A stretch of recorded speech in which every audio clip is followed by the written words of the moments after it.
Every government eats its own people. Ukiangalia during Mwai Kibaki's time, unapata kwamba there are people who used to just mysteriously disappear. Maybe you get, unapata mtu amepatikana River Yala during Uhuru Kenyatta's time. Why does that really has to happen in every government? Mostly, if we have to mention River Yala, there are two types. First of all, they are criminals whom you cannot take to court. They ended up in River Yala. Then there is the second type. You see, there is Karmago. Karmago was chased away by Uhuru. Then there are some, I think they are Indians, those whom Ruto wanted them to monitor. Artur No. Artur hiyo ni wakati ya Kibaki. There are some two Indians who are very good in IT. And they were brought in by Ruto group to monitor, seriously monitor mambo ya nini? Elections. Election as far as ICT. Those two people disappeared and they have never been known. Maybe they ended up in River Yala or somewhere else. So the thing was to kill them so that Ruto's monitoring capacity is compromised. So there are two types. There are criminals. Actually, majority of them were criminals, but we have other cases where political assassination was being thrown in River Yala or other rivers similar to River Yala. Talking about those two Indians, were they killed by the previous regime, ama the current regime, ama? These two brothers, these two Indians were brought in by Ruto camp to monitor. You know this thing about servers and whatever. It's too complicated. It needs people who are really experienced. And you see, the Ruto camp relied on these two Indians very much. The Ruto camp relied on this. And you know, when you over-rely on somebody, once that person either is ejected from the country or killed, your security is compromised for a very long time. So by the time you find another person to bring it, is already too late and a lot of things would have happened. So these people, we can assume they are dead because their bodies, I don't think they have been found. But if they were killed by Uhuru's government. What? Or can we say handshake government? Because their work was to be pro-Ruto and their death was meant to disorganize and disorient Ruto's camp. I'm pretty sure you have an idea of this disappearance. During the Do-Sit attack, kulikuwa na Steve Mbogo, alitokea pale akiwa na mtu anajulikana kama Mwitiki. They were all armed. They took photos with some, complicated whatever weapons. Then complicated cameras. No, weapons like walikuwa armed. Then all of a sudden, few weeks later, Mwitiki disappeared. And there is this narrative that came that Mwitiki was part of a gang that used to kidnap people and ask for ransom. What do you think happened to Mwitiki? Do you think wherever he is, he's alive? Up to now, hajaipatikana? There is also my friend, Mbijiwe. By the way, Mwenda Mbijiwe. And I'm talking of Mbijiwe, the PPO. The PPO. Mwenda Mbijiwe is the younger brother to the PPO. Now, PPO we were employed around the same time because I was an old recruit and he was a new recruit.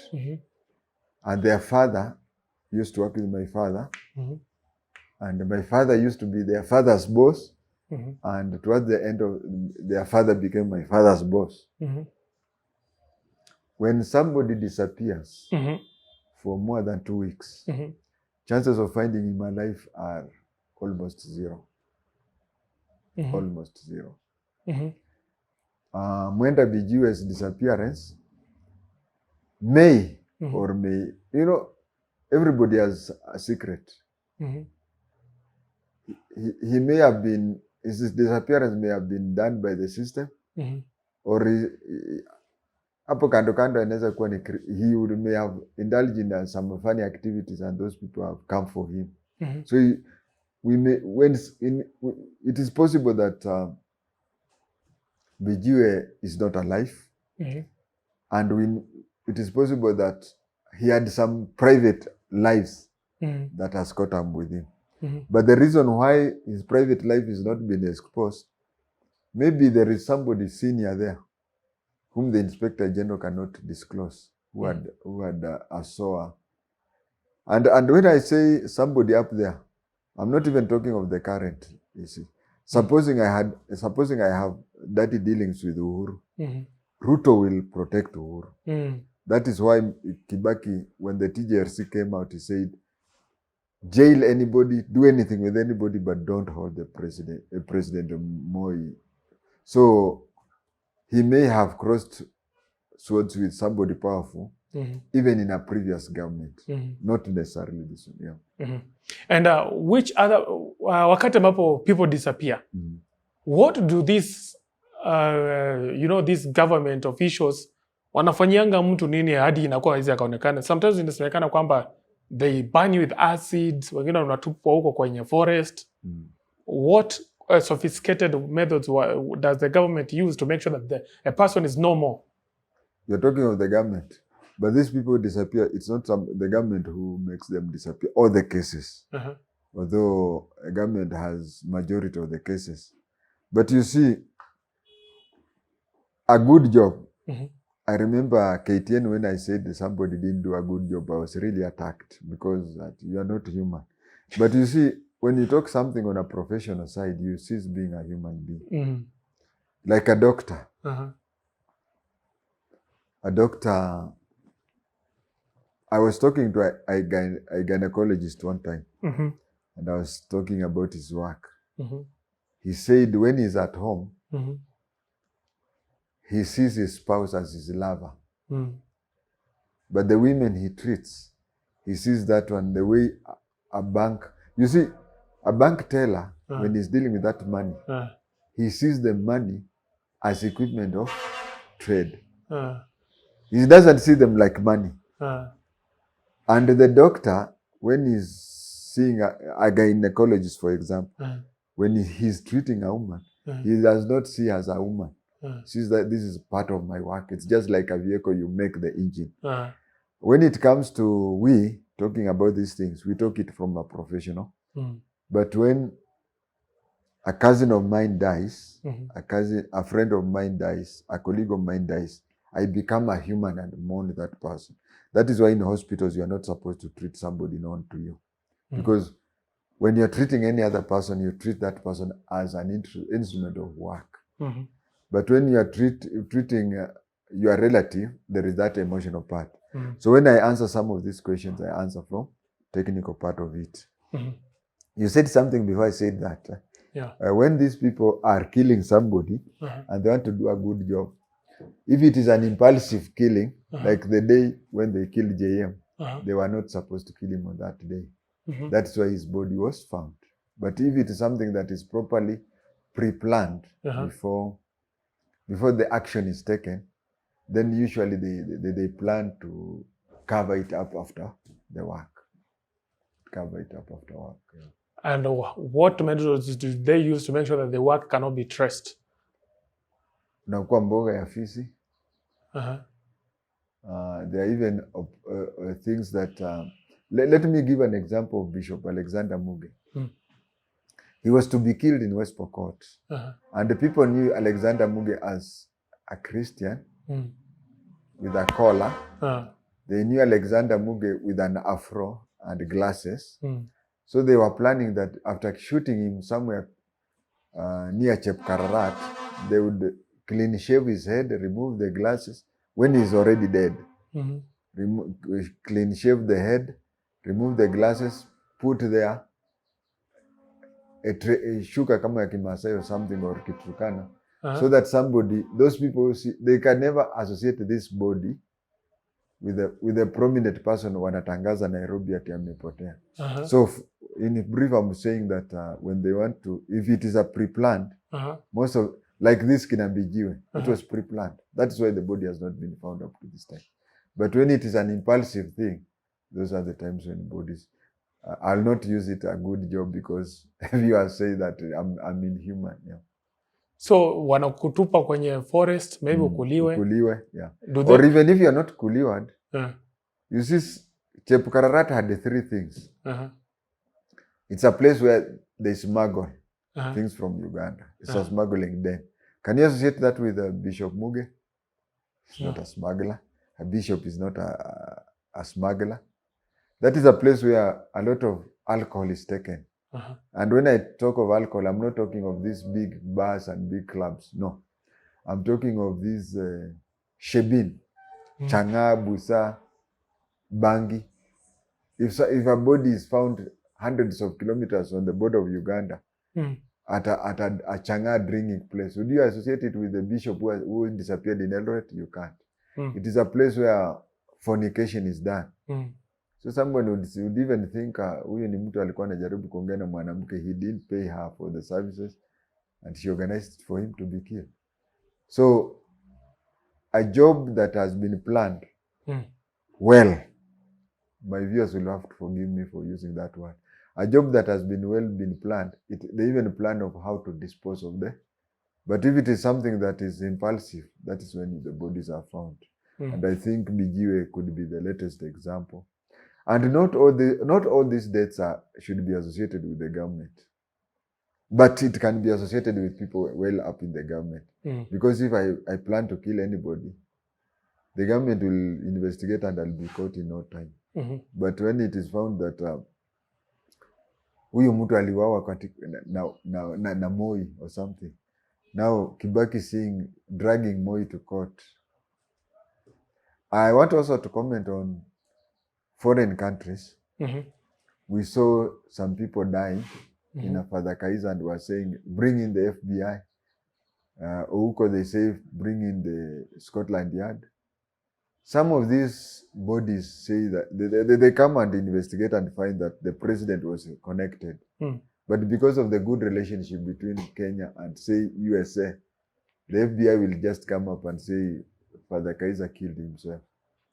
To preserve, they look at the bigger picture. The interests of the two countries. And talking about that, a few years ago, kulikuwa na a document from WikiLeaks that linked most of the officers who died during Kibaki's tenure to his late wife, Lucy Kibaki. According to these documents, it is said that most of these officers, they had secrets about that president at that time and the family.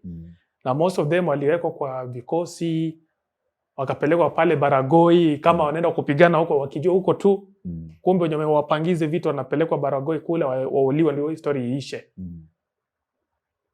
Is that a way that the government use to dispose people who have their secrets?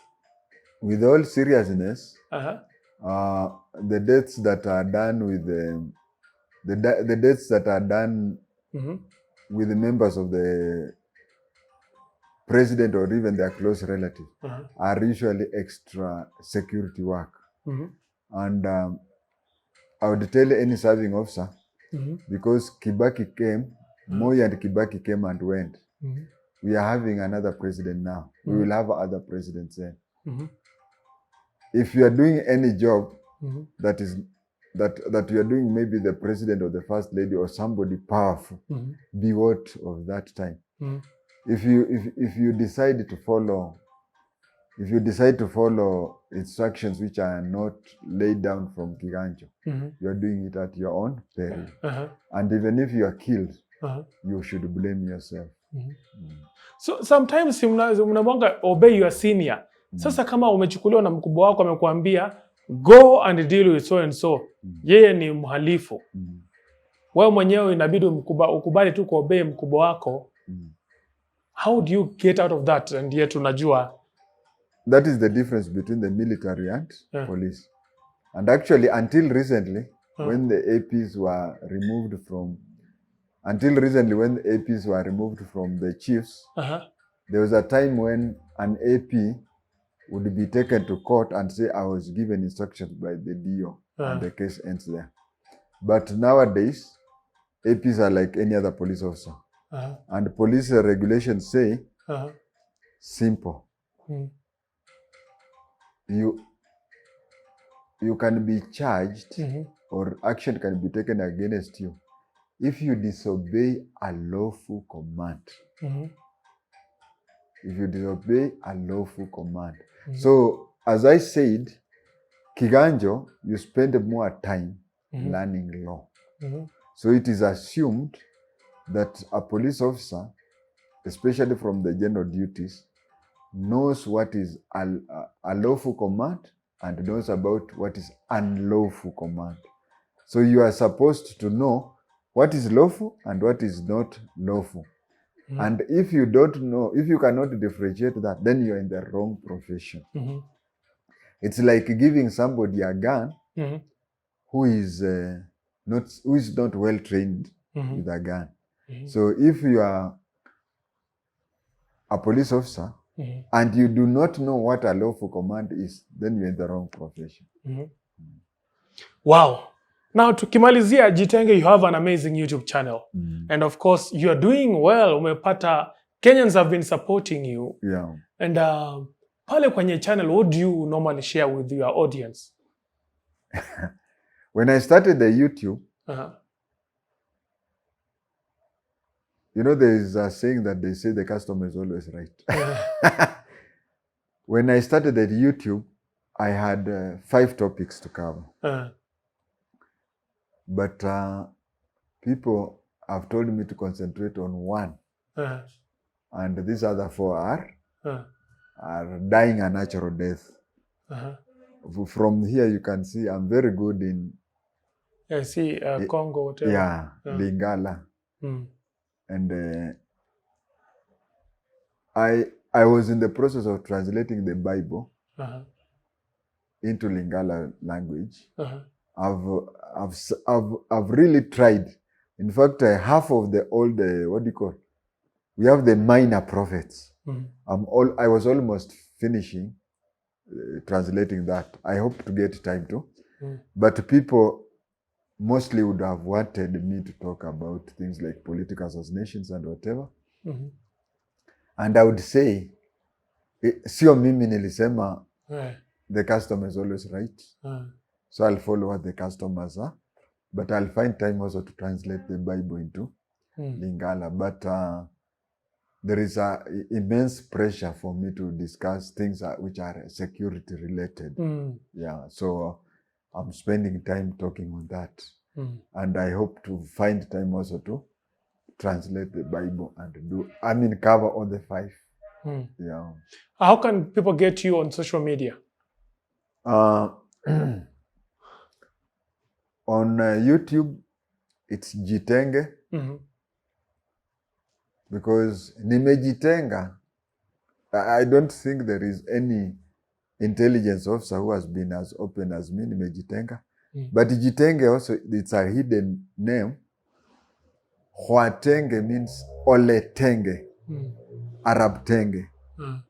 So you can see the part of Jitenge, there is that name. Then my name is Tenge. And then J.I., James is Jimmy. So it is J.I. minus Tenge. So it is a hidden name of James Tenge. In Twitter, it's Khwatenge James. Khwatenge, then James. Which other? Facebook is James Lando Khwatenge. I'm not on TikTok. And I'm not on the other social media. So people can easily get you. Do you have maybe, apart from, do you maybe give out your personal number? Maybe there are those who want to get in touch with you. It's a bit challenging. And I've even had the people inviting me to meet me. But you know, going to meet a person you have never, somebody knowing you, getting your number and calling you, we have to have a security concern there. there may be 999 people who want to meet me in good faith, but that one person. So we have to look at that. But then there is that, as of now, I would have wanted to publish my book, and I would anything going to my pay bill. I have to edit. I have to have a professional editor to edit my manuscript, and I also have to publish the book. I'm sorry, I would have also wanted to meet people face on face, but for security reasons, for security concern, if anybody wants to contribute anything, you can pay through the pay bill, and the till number, right? Yeah, till number. And then I publish the book. It is just unfortunate that as much as I would have wanted to meet people face to face, but you have also to put into consideration my security. 999 people wish me well. One person may not wish me well. 999 people would can meet me 1,000 times, but it only needs one meeting with one bad person to close the chapter. So my viewers, if we don't meet, but we meet people on the street, they stop me, we pose for photographs, and I'm contented with that. Asante. Yeah.